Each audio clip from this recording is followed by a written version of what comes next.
Formal nang sinimula ng 20th Congress ang deliberasyon sa matagal nang naantalang anti-political dynasty bills. Pinangunahan ng House Committee on Suffrage ang mga pagdinig nitong Martes. Hindi isa, hindi dalawa, kundi 21 panukala ang inihain ng mga mambabatas para limitahan ng mga political dynasty sa bansa. Layon ng mga panukala na putulin ang pagpapasa ng kapangyarihan sa loob ng isang pamilya. Ayon sa ilang mambabatas, malaking pag-usad ito lalo na't kaliwat kanan ang isyu ng korupsyon lalo na sa infrastructure projects. Because of the current situation that we are in right now, the issue on the flood control, etc., involving several politicians and families even, the call for a anti-political dynasty provision has now gained unprecedented momentum. Sinusuportahan naman ang panibagong pagsulong na ito ni Senator J.V. Ejercito. Bagamat mula siya sa isang political dynasty. More than 112 million Filipinos right now. I believe that there are a lot of Filipinos who are willing to serve, who want to serve, who have the capability to serve but doesn't have the means. Wala silang funds, wala silang machinery, wala silang name recall.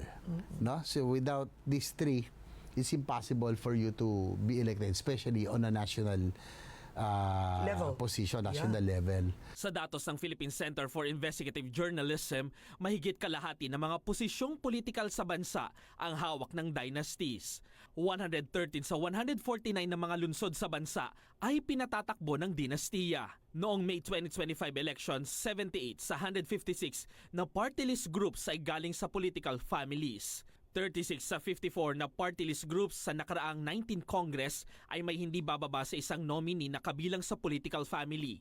Sa ilang probinsya, halos isang apelyido na lang ang nasa balota. Kumpiyansa naman ang Malacanang na maipapasa ang anti-political dynasty bill bago ang paghahain ng certificates of candidacy para sa 2028 elections.